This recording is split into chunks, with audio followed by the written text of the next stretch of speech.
Bonjour les sœurs, comment ça va aujourd'hui? C'est avec une grande joie que je vous retrouve aujourd'hui pour vous parler de la part du Seigneur d'un autre enseignement. J'espère que vous allez très bien et que Jésus est toujours le Seigneur et le Sauveur de notre vie. Jésus notre amour, Jésus notre Seigneur et notre Sauveur. J'espère qu'il est toujours à sa place, bien sûr, dans nos cœurs et qu'il est toujours le maître de nos vies. Amen, les sœurs. Mais avant de commencer, nous allons prier. Prions les sœurs pour que le Seigneur soit avec nous. Père éternel, Seigneur Dieu de gloire, créateur de l'univers, toi qui as tout fait, le Dieu qui a créé le ciel et la terre avec tout ce qui s'y trouve, notre papa, notre Père, celui qui nous a fait. Nous sommes devant toi aujourd'hui pour que tu nous enseignes dans tes voies. Père, je prie vraiment Dieu que ta grâce soit vraiment sur moi pour que je puisse parler uniquement de ta part et que tout ce que je veux dire soit ce qui vient de ton esprit. Merci d'être notre Dieu. Père, vraiment conduis-nous, guide-nous, instruis-nous dans tes voies et que seule ta vérité puisse triompher dans cette génération. Tu es notre Père, nous t'aimons au nom de Jésus. Amen. Amen, les sœurs. Donc, c'est avec une grande joie que je vous retrouve, bien sûr, les sœurs, pour vous parler de la part du Seigneur, de ce que le Seigneur a mis sur mon cœur pour partager avec vous. Amen, les sœurs. Nous avons vraiment besoin de prendre tout cela au sérieux parce que ça va nous aider à nous rapprocher de Jésus. Nous allons vraiment aujourd'hui parler d'un enseignement très important. Amen, les sœurs. Dans le thème de notre enseignement aujourd'hui, c'est les convictions de Jésus face aux fausses doctrines dans notre génération. Amen, les sœurs. Les convictions de Jésus face aux fausses doctrines dans notre génération. Amen, les sœurs. Donc, comment Jésus se sent vis-à-vis des fausses doctrines ou les faux enseignements? Comment Jésus voit cela? On va voir ça dans la parole. Est-ce que Jésus est pour cela? Comment Jésus voit les faux enseignements? Amen, les sœurs.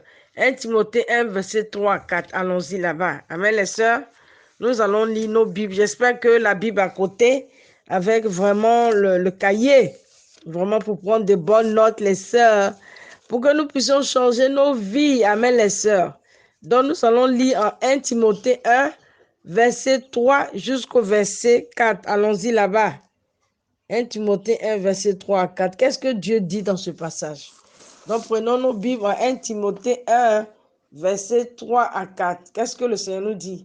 À mon départ pour la Macédoine, je t'ai encouragé à rester à Éphèse pour donner instruction à certaines personnes de ne pas enseigner d'autres doctrines et de ne pas s'attacher à des fables et des généalogies sans fin qui produisent des controverses au lieu de servir le plan de Dieu qui s'accomplit dans la foi. Amen. Amen, les sœurs. Vous voyez, ça c'est un passage très important. Donc ici, c'est la Bible qui nous dit, Dieu nous exhorte dans ce passage que nous, ses enfants, nous les êtres humains, nous ne devons pas enseigner d'autres doctrines. Nous ne devons pas enseigner d'autres enseignements, des fables, des légendes, d'autres choses que le Seigneur n'a pas dit dans la Bible. On ne doit pas enseigner cela. C'est interdit devant Dieu. Quand en tant qu'être humain, nous prenons la Bible et nous tordons le sens de la Bible et nous pouvons donner d'autres interprétations que la Bible n'a pas dit. Dieu nous interdit cela, c'est un péché. Le fait d'enseigner d'autres enseignements qui ne sont pas dans la Bible, le fait de donner d'autres interprétations qui ne sont pas dans la Bible, c'est un péché grave. Dieu nous interdit cela. Amen, les sœurs. Donc, en tant qu'enfants de Dieu, nous ne pouvons pas nous lever en tant qu'être humain. Vraiment. Et chacun se lève et il crée vraiment son église avec d'autres doctrines que la Bible n'a pas dit. Ça, c'est un péché pour détourner les pauvres enfants de Dieu de ses voies. Dieu dit, nous ne devons pas faire cela. La Bible nous dit ici vraiment que on doit dire aux personnes qui font cela vraiment d'arrêter parce que c'est le péché. Il ne nous est pas permis en tant qu'être humain de nous lever et d'enseigner des choses que Dieu n'a pas dit. Vraiment des choses qui sont contraires à la volonté de Dieu. Amen, les sœurs. Donc les sœurs, donc en tant qu'être humain, on ne peut pas faire cela. Nous devons enseigner exactement ce qui est dans la Bible et non ce qui est en dehors de la Bible. Nous ne pouvons pas nous lever parce que ça nous plaît de créer des églises ou ça nous plaît d'interpréter la Bible comme on veut. On se lève et on enseigne des choses que la Bible n'a pas dit. Dieu nous interdit cela. Ça, si nous faisons cela, c'est ce qu'on appelle le péché. Et Dieu n'est pas dans ça. Amen, les sœurs. Nous devons nous accrocher à Dieu pour demander à Dieu de nous guider. Vraiment qu'il demande à Dieu de nous aider à comprendre le vrai sens de l'écriture qu'il a laissé, des écritures qu'il a laissées. Et nous devons rester sur ce que Dieu veut. Ce que Dieu a voulu que ça soit dans la Bible. On doit rester sur son interprétation et non sur les interprétations des hommes. Amen, les sœurs. Est-ce que Jésus veut, les sœurs, vraiment que nous puissions vraiment enseigner les choses qui n'est pas dans la Bible? Comment Jésus voit vraiment cela? Quelles sont les convictions de Jésus face aux fausses doctrines dans notre génération? Ou face aux fausses doctrines même dans la Bible? Comment Dieu voit cela? Est-ce que Jésus veut que nous puissions nous lever et enseigner tout ce qu'on veut, les enseigner qu'on croit en lui, et tout ça, il prend. Tout ça, il est content avec cela parce que lorsqu'on parle de lui seulement, il est content. Non, Dieu veut que nous puissions rester dans ses voies. Lorsque Dieu a dit A plus B est égal à C, on doit rester sur A plus B est égal à C. On ne doit pas prendre C, ajouter D et revenir après en pensant que non, c'est la même chose. Non, Dieu sait pourquoi il a écrit la Bible avec vraiment une interprétation particulière. Nous devons chercher cette interprétation et on doit rester dedans. Amen, les sœurs. Mais les sœurs, qu'est-ce que Dieu vraiment, quand Dieu parle du fait qu'on ne doit pas enseigner de fausses doctrines, qu'est-ce que ça veut dire? Qu'est-ce que ça veut dire les fausses doctrines? Amen, les sœurs. Quand Dieu parle du fait qu'on ne doit pas enseigner les fausses doctrines, qu'est-ce que le Seigneur vraiment veut dire à travers cela? Amen, les sœurs, on va vraiment voir ça dans la Bible. Les fausses doctrines, qu'est-ce que Dieu veut dire vraiment à travers les fausses doctrines? Parce que de nos jours, les sœurs, nous voyons qu'il y a beaucoup d'églises avec des enseignements différents. Et ça devait nous interpeller. Et là, ça devait nous faire peur. De nos jours, nous voyons beaucoup vraiment d'églises qui nous entourent. Mais on voit que vraiment ces églises ne sont pas vraiment la même chose.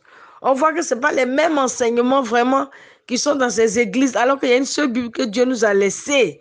On voit aussi que ce n'est pas vraiment la même manière de sauver les gens qui se font dans ces églises-là. Chaque église a sa manière de sauver les gens, alors que Dieu nous a laissé une seule Bible. Et ça devait nous inquiéter. Et en tant qu'être humain, nous devons vraiment venir au pied du Seigneur pour lui demander de nous guider dans sa vraie voie, dans ses vraies voies. Parce que si nous nous levons et on va dans une église, on nous enseigne des choses que Dieu n'a pas dit, là, on peut se perdre et ça, ce n'est pas bon. Mon premier point, amen les sœurs, j'ai un seul point, mon premier point, si nous, vraiment, sommes dans une forte doctrine, nous ne pourrons pas hériter le ciel. Amen, les sœurs. Si nous sommes dans une fausse doctrine, où nous fréquentons une fausse doctrine, où nous sommes dans une fausse doctrine, nous ne pouvons pas rentrer au ciel. Amen, les sœurs. Amen, les sœurs. C'est ce que la Bible nous dit. On va lire ça en Apocalypse 22, verset 18 à 21. Ça, ce sont ces genres de vérités que nous ne voulons pas attendre en tant qu'être humain. On aimerait qu'on nous enseigne des choses que nous voulons entendre, mais pas ce que la Bible nous dit. Mais Dieu nous dit ici, les sœurs, que si nous sommes dans les fausses doctrines, nous fréquentons des faux enseignements, et Dieu n'a pas enseigné cela, on peut se perdre. Les sœurs doivent faire très attention. Lisons en Apocalypse 22, verset 18 à 21. Ça, c'est les dernières volontés de Jésus qu'il a révélées à l'apôtre vraiment Jean, vraiment qui était en exil dans l'île de Patmos. Et l'apôtre Jean, Jésus lui a dit sa volonté quant aux fausses doctrines qu'on ne doit pas enseigner cela. Apocalypse 22, verset, nous allons lire le verset 18 à 21. Ça, c'est les dernières paroles de Jésus à travers l'apôtre Jean. Je te le déclare à toute personne.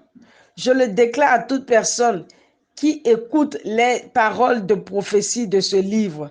Si quelqu'un y ajoute quelque chose, Dieu lui ajoutera les fléaux décrits dans ce livre. Et si quelqu'un enlève quelque chose aux paroles du livre de cette prophétie, Dieu enlèvera sa part de l'arbre de vie et de la ville sainte décrite dans ce livre. À celui qui atteste ces choses dit, Oui, je viens bientôt.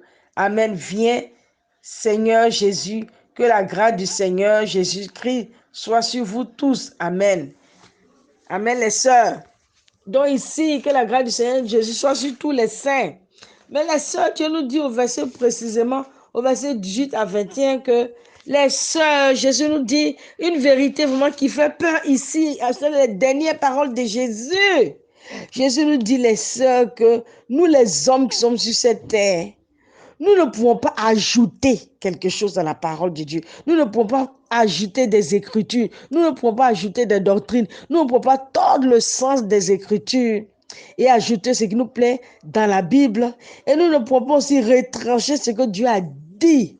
Si nous faisons cela, les sœurs, la Bible dit que Dieu dit on ne pourra pas être au ciel. On ne pourra pas rentrer au ciel. Dieu est sérieux sur sa parole. Dieu est sérieux sur ce qu'il a laissé dans la Bible. Par exemple, quelqu'un va se dire, moi je vais être sauvé. Et une personne te dit, non, pour que tu sois sauvé, on peut te baptiser en tant qu'enfant. Ça, c'est un exemple. Et une autre personne dit, on ne peut pas faire ça, on doit te baptiser en tant qu'adulte. Donc, c'est différent. Quand tu baptises un enfant, quand tu baptises un adulte, c'est différent. Mais on peut se dire, non, c'est pas grave, c'est la même chose. Mais c'est de ça que Dieu parle aujourd'hui. On ne veut pas vraiment déformer les choses qui sont pas dans la Bible et enseigner d'autres choses. Et c'est ce que Dieu dit, il ne veut pas cela. Amen, les sœurs. Nous devons, en tant qu'enfants de Dieu, rester dans les Écritures, rester, demander l'aide du Saint-Esprit qui nous révèle ce que Dieu a laissé dans la Bible et rester sur ce que Dieu a voulu dire dans la Bible. Si nous allons en dehors, les sœurs, nous allons nous perdre. Amen. Nous allons nous perdre, on ne peut pas être sauvés. Et donc ça, Dieu dit cela, que vraiment, on ne peut pas ajouter, on ne peut pas non plus aussi, les sœurs, retrancher, ni tordre les sens des Écritures et enseigner autre chose que Dieu a dit. Les sœurs, c'est très important en tant qu'être humain. Nous devons veiller à cela. On se lève, on rentre dans des églises, on nous enseigne des choses, on ne se pose même pas la question, ce qu'on est en train de m'enseigner. Est-ce que vraiment cette doctrine est biblique? On ne fait pas cela. On se lève, on va et on assure, on dit, j'ai trouvé une église où je prie. Non, il faut prier pour que Dieu te montre sa sainte doctrine qu'il a laissée. Parce qu'il dit ça en Apocalypse 22 qu'on ne doit pas vraiment ajouter. Et de nos jours, nous constatons malheureusement que beaucoup de personnes ont ajouté, ils ont retranché, ils enseignent tellement de doctrines qu'on ne sait plus maintenant où on peut aller. Chaque église dit que j'ai la vérité. Chaque personne dit que j'ai la vérité. Et finalement, on ne sait plus maintenant qu'est-ce qu'on doit faire pour voir ce Jésus-là. Ou qu'est-ce que Jésus a vraiment laissé dans sa parole. Où se trouve la vérité, nous ne savons plus. Et c'est de ça que nous parlons, que nous devons vraiment nous accrocher au Seigneur pour que le Seigneur nous guide dans la prière, bien sûr, et que le Seigneur nous donne vraiment le vrai sens de ce qu'il a laissé et ne pas nous lever et vraiment suivre les fausses doctrines. On peut se perdre, les sœurs. Amen. Dieu n'est pas dans ce qui est faux. Dieu, il est la vérité, il est la lumière. S'il a dit A plus B est égal à C, nous devons rester dessus. On ne doit pas mélanger et enseigner tout ce que nous voulons enseigner parce que ça nous plaît. Non, Dieu veut que nous restons dans sa parole. Amen, les sœurs. Donc, c'est pourquoi nous devons vraiment prier, prendre le temps de vraiment prier et demander à Dieu de nous guider pour ne pas nous perdre. Amen, les sœurs. Donc, ces derniers, vraiment, temps, nous voyons bien sûr vraiment dans l'humanité qu'il y a beaucoup de fausses doctrines qui sont éparpillées de gauche à droite. Il y a beaucoup de fausses doctrines qui sont éparpillées de gauche à droite. Donc Dieu nous demande de vraiment ne pas faire cela. On ne doit pas suivre ces choses-là. Amen. Donc les sœurs, lorsqu'il s'agit de fausses doctrines, il s'agit de quoi? Lorsqu'il s'agit de faux enseignements, pourquoi il s'agit de quoi exactement? On va prendre quelques exemples et on va développer cela. Amen, les sœurs. Donc, Dieu nous parle quand Dieu dit, on ne doit pas enseigner les fausses doctrines. On ne doit pas aller dans les fausses doctrines. Ça veut dire quoi, par exemple? Un exemple de fausse doctrine, on va voir ça dans la Bible. Amen, les sœurs. Un exemple de fausse doctrine. Un exemple, par exemple, baptiser un enfant. Vous voyez, les sœurs. Ça, c'est une fausse doctrine. Tu ne peux pas te lever en tant que vraiment, une église ne peut pas se lever et baptiser des enfants. Ça, ce n'est pas biblique. Nous voyons dans la Bible qu'on n'a jamais baptisé des enfants et on n'a jamais eu le nom, on n'a jamais vu le nom d'un enfant qu'on a baptisé ou on n'a jamais vu dans la Bible où un enfant a été baptisé. Lorsque nous lisons les livres des Actes des Apôtres, parce que c'est là que Vraiment, l'Église a commencé au 1er siècle. On n'a pas vu là où un seul enfant a été baptisé. Et nous voyons que malheureusement, dans notre génération, les gens sont en train de baptiser les enfants de gauche à droite. Et vraiment, Dieu n'est pas là. Pourquoi nous ne devons pas baptiser les enfants? On va lire en Actes chapitre 2, verset 38. Allons-y là-bas. Ça, c'est des vérités très fortes. Et lorsqu'on écoute cela, on n'est pas prêt à accepter. On discute dans nos cœurs, on dit non, c'était comme ça depuis longtemps. Et vraiment, pourquoi on ne doit pas faire ça comme ça? Ce n'est pas parce que vraiment la doctrine a duré et que tu vas l'accepter. C'est une question de ce que la Bible dit. Si une doctrine a fait 10 000 ans sur la terre et qu'elle n'est pas bonne, tu ne dois pas la suivre. Il faut suivre ce que la Bible dit. Si ce n'est pas de la Bible, il ne faut pas faire. C'est ce que la Bible dit. Il y en a chapitre 2, verset 36. Qu'est-ce que Dieu nous dit? Pourquoi est-ce qu'on est baptisé? On est baptisé pour deux raisons. Chapitre 2, verset 38. Qu'est-ce que la Bible nous dit ici? La Bible nous dit ici que vraiment, j'aime beaucoup ce passage. C'est un passage qui nous montre comment l'Église a commencé au 1er siècle. Pierre leur dit, changez d'attitude et que chacun de vous se fasse baptiser au nom de Jésus-Christ pour le pardon de vos péchés. Et vous recevrez le don de Dieu, le Saint-Esprit. Amen, les sœurs. Dans 38, on peut aller même au verset 39. En effet, la promesse est pour vous, pour vos enfants et pour tous ceux qui vivent au loin, en aussi grand nombre que le Seigneur, notre Dieu, appellera. Amen, les sœurs. Donc ici, Dieu nous dit que le rôle du baptême, on est baptisé pour deux raisons. On est baptisé d'abord pour le pardon de nos péchés et pour recevoir le Saint-Esprit. Donc, on ne peut pas s'élever pour baptiser un enfant. Parce qu'un enfant, tout ce qu'il fait, Dieu ne regarde pas cela. Un bébé, un enfant, vraiment qui est inconscient, tu le baptises, il va peut-être parce que tu as versé sur l'eau pour le laver. Donc, on ne peut pas s'élever pour baptiser un enfant parce que les enfants, leur péché, Dieu ne considère pas cela. C'est ce que la Bible dit. La Bible dit Dieu ne considère pas le péché des enfants. Donc, lorsque tu baptises un bébé ou un enfant, c'est pas pour pardonner ses péchés. Et ça n'a pas vraiment de sens.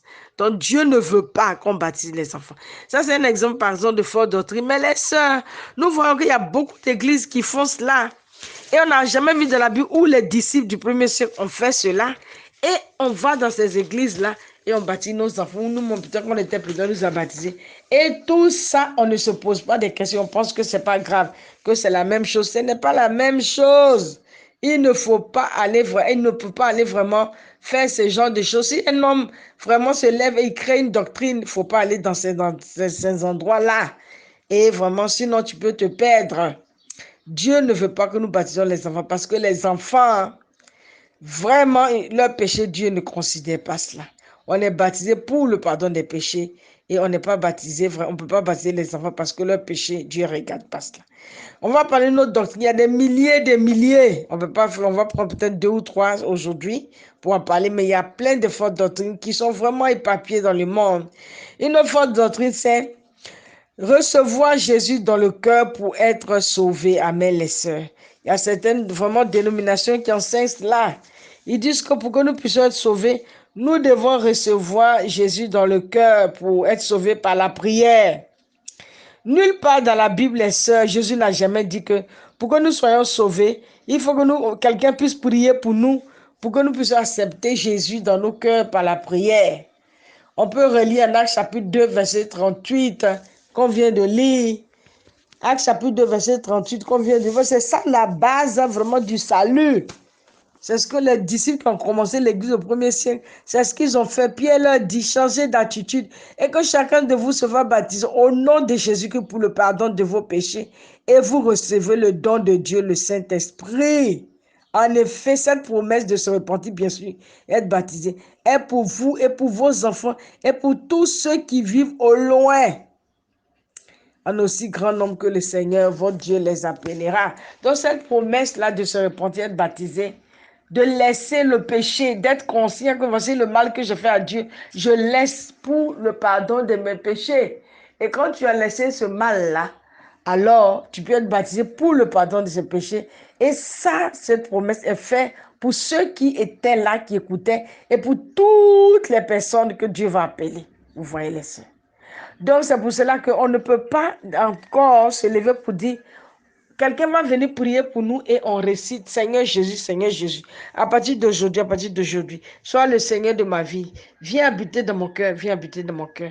Et sois mon maître et vraiment, à partir d'aujourd'hui, je te reçois comme mon Seigneur et mon Sauveur. Ça, ce genre de prière d'acceptation, ce n'est pas biblique. Amen. Il faut vraiment étudier la Bible, laisser le mal que tu fais. Et quand tu laisses le mal, on te bâtit pour le pardon de tes péchés. Et tu reçois le Saint-Esprit. Amen. Voici ce que Dieu nous a laissé comme commandement. Il n'y a pas deux voies pour être sauvé. Il n'y a pas 10 manières. Il y a une seule manière par laquelle nous devons passer pour être enfants de Dieu. Il n'y a pas deux. Donc nous ne pouvons pas ajouter d'autres manière d'être souvent pensé qu'on peut sauver les enfants. On peut vraiment recevoir Jésus dans le cœur ou parfois tu es assis devant une télévision, il faut réciter cette prière-là et tu es un enfant de Dieu alors que tu n'étais même pas repenti, tu n'as pas coupé avec le mal, tu vis avec le mari d'autrui, tu es dans l'immoralité, tu ne parles pas avec ton frère ou ta soeur, tu es dans tous ces choses, tu n'étais pas encore repenti. Comment tu peux penser que Jésus peut venir habiter en toi? Il faut d'abord laisser le mal. Et quand tu reviens à Dieu, bien sûr, tu n'es pas propre parce que tu t'es sali. Et on va te laver à travers les eaux du baptême. Et automatiquement, le Saint-Esprit peut venir en toi. Et c'est ce qu'on appelle que tu es maintenant sauvé. Mais le fait de recevoir Jésus dans le cœur, parce qu'un pasteur t'a imposé les mains, ou un pasteur a déclaré que tu es sauvé, ce n'est pas biblique. On n'a jamais vu dans le livre des Actes, on n'a jamais vu dans la Bible que Dieu a permis que les gens soient sauvés de cette manière-là, parce que quelqu'un est venu prier pour eux et ils ont récité une prière en pensant que Jésus est venu en eux. Non, il faut d'abord te laver et recevoir Jésus dans ton cœur à travers le baptême et non à travers la prière. Amen, les sœurs. Donc, c'est ça que Dieu est en train de nous enseigner ici, que vraiment on ne peut pas recevoir vraiment Jésus dans le cœur à travers quoi? À travers vraiment la prière d'un être humain. Mais c'est à travers la repentance et le baptême que Jésus vient habiter en nous. Donc, vous voyez, ça, c'est une fausse doctrine. On ne peut pas faire cela. Si tu ne t'es pas répandu pour être baptisé, pour le pardon de tes péchés, il y a un problème avec le salut que tu as. Tu as vraiment besoin de te repentir. Laisse le mal. Et comme ça, tu vas être plongé dans les eaux du baptême pour ressortir de là et automatiquement le Saint-Esprit vient en toi. Amen, les sœurs. Une autre fois doctrine, on va parler de toi, c'est parce qu'il y a des milliers, si on veut parler de ça, on ne va pas finir aujourd'hui. Une autre fois doctrine, les sœurs, que nous pouvons peut-être vraiment parler de ça rapidement, c'est le fait vraiment que les sœurs, vraiment, il y en a tellement, vraiment, il y en a tellement vraiment de fausses doctrines que vraiment, nous ne savons même pas qu'est-ce qu'on peut dire et tout ça. Vraiment, une autre fois dont je peux parler, c'est prier vraiment une autre personne à part Jésus. C'est-à-dire, tu vas prier une autre personne à part Jésus. C'est-à-dire que tu peux faire des statues et tu te mets à genoux devant ces statues en pensant que ce sont des dieux. Ça peut être des anciennes personnes dans la Bible qui sont déjà décédées ou bien ça peut être vraiment, je ne sais pas, un ange ou peut-être une personnalité, je ne sais pas, où tu te mets à genoux devant la personne là et puis tu commences à la prier la personne pensant que la personne aussi est ton Dieu. Et tu peux aussi passer par cette personne-là pour atteindre Jésus. Ça, ce n'est pas biblique. On n'a jamais vu dans la Bible où les disciples du premier siècle ont fait des statues et ils se sont mis à genoux devant ces statues-là. En Exode 20, vous pouvez vérifier où Dieu nous dit en Exode 20, on ne doit pas faire des statues et nous agenouiller devant ces statues pour les prier. Donc, en tant qu'enfant de Dieu, tu ne peux pas, en tant qu'enfant de Dieu, faire ce genre de choses. Ce n'est pas biblique. Amen, les sœurs, on ne peut pas, en tant qu'enfant de Dieu, nous agenouiller devant des statues et les prier en pensant que ces statues-là, vraiment, on peut passer aussi par eux parce que ça représente une divinité et qu'on peut passer aussi par ces statues-là vraiment pour être sauvés. Vous voyez les sœurs, Dieu ne veut pas que nous puissions faire cela et Dieu déteste cela. Nous, on peut même lire ça vraiment en Exode 20, le verset, à partir de verset 1 à 4, on peut lire ça. Même le verset 1 à 5, on peut lire ça. Alors Dieu prononça toutes ces paroles.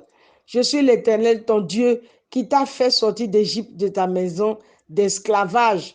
Tu n'auras pas d'autre Dieu devant moi. Tu ne te feras pas de sculpture sacrée, ni de représentation de ce qui est en haut, dans le ciel et en bas, sur la terre et dans l'eau, plus en bas que la terre. Tu ne te prosterneras pas devant elles et tu ne les serviras pas, car moi, l'Éternel, ton Dieu, je suis un Dieu jaloux. Je punis la faute des pères sur les enfants jusqu'à la 3e et 4e génération de ceux qui me détestent. Amen, les sœurs. Donc, vous voyez ici ce que Dieu nous dit ici. Il nous dit que tu ne peux pas te prosterner devant vraiment des statues, vraiment que tu as taillé, parce que ça, c'est une divinité. Et puis, tu pries cela. Dieu ne veut pas cela. Dieu ne veut pas que nous fassions cela parce qu'on ne veut pas représenter Dieu ou on ne peut pas représenter des divinités sous forme de petites statuettes en bois et nous mettre là en train de les prier. Dieu ne veut pas qu'on fasse. Il veut qu'on prie le Seigneur en esprit et en vérité. Nous savons que Jésus est le Fils de Dieu. Il est vraiment le seul médiateur entre Dieu et nous les hommes. Nous pouvons nous mettre devant Jésus en esprit, bien sûr, pas faire une statue, mais en esprit et prier ce Jésus-là. Et prier Dieu aussi directement aussi. Mais on ne peut pas vraiment prier d'autres personnes à part. Et ça, si nous faisons cela, les sœurs, Dieu n'est pas là. Dieu veut qu'on se répande. Si tu te retrouves en train de prier devant des statues, il faut vraiment quitter de là. Il faut vraiment sortir de là parce que Dieu ne veut pas cela. Souvent, c'est des vérités qui choquent parce que tu entends ça et tu endurcis ton corps. Tu dis non, moi je vais le faire parce qu'il y a longtemps, c'est comme ça. Moi, je vais le faire parce que dans notre église, c'est comme ça. On peut donner des explications à gauche, à droite, mais si ce n'est pas fait comme ça dans la Bible, pourquoi tu vas le faire? Comment tu peux savoir que telle doctrine qu'on te donne, c'est une fausse doctrine ou pas? C'est quand tu vois que ce n'est pas fait dans la Bible. C'est-à-dire si cette doctrine n'est pas pratiquée exactement comme ça, dans le livre des Actes des Apôtres ou dans la Bible que Dieu a laissé, il ne faut pas faire. Il ne faut pas faire. C'est comme ça que tu peux vraiment savoir que telle doctrine est mauvaise ou telle doctrine est bonne. Parce que si c'est fait, vraiment la Bible que Dieu a laissé, si c'est fait comme ça dedans, alors on le fait. Mais si Dieu a dit de ne pas faire comme ça, on ne peut pas nous entêter et faire vraiment cela. Amen. Les sœurs, si on fait cela, Dieu n'est pas content avec cela. Non, tu ne suis pas ton cœur. Ne dis pas, ah, moi, c'est ma croyance. Vraiment, je pense que quand je me mets devant ces statues-là, j'obtiens aussi les choses de la part de Dieu. Non, non, non. Vous voyez. Donc, ce n'est pas le fait d'obtenir des choses de la part de Dieu qui montre que c'est vrai. Parce qu'il y a des gens qui ne prient pas Jésus, mais ils obtiennent aussi des choses aussi quand ils prient leur Dieu. Donc, ce n'est pas le fait d'obtenir les choses qui certifient que Dieu est dans ces statues-là. Nous devons faire très attention, les sœurs, et sortir vraiment des fausses doctrines. Comme je vous ai dit, il y a des milliers de fausses doctrines. On ne peut pas parler de ça aujourd'hui, on ne parle que de trois. Et il y a beaucoup de fausses doctrines, toutes les doctrines qui ne sont pas dans la Bible. Nous ne devons pas suivre cela, sinon nous pourrons nous perdre. Amen, les sœurs. Voici d'autres passages que vous pouvez lire après à la maison à cause du temps, pour que ça vous aide aussi. 1 Jean 9 à 11. 1 Jean 9 à 11. Vous pouvez lire ça par des fausses doctrines.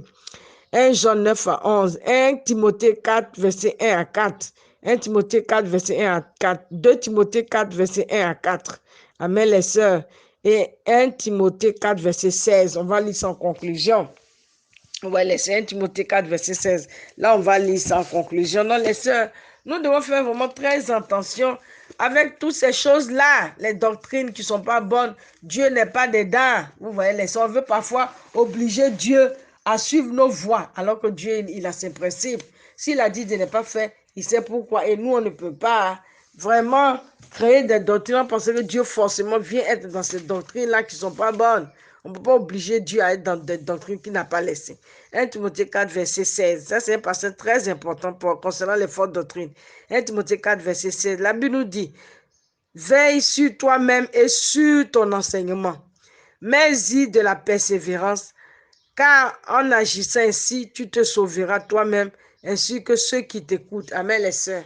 Donc Dieu nous dit ici, en tant qu'être humain, nous devons veiller. C'est notre responsabilité de prier Dieu pour qu'il nous guide dans sa vérité, dans ses voies.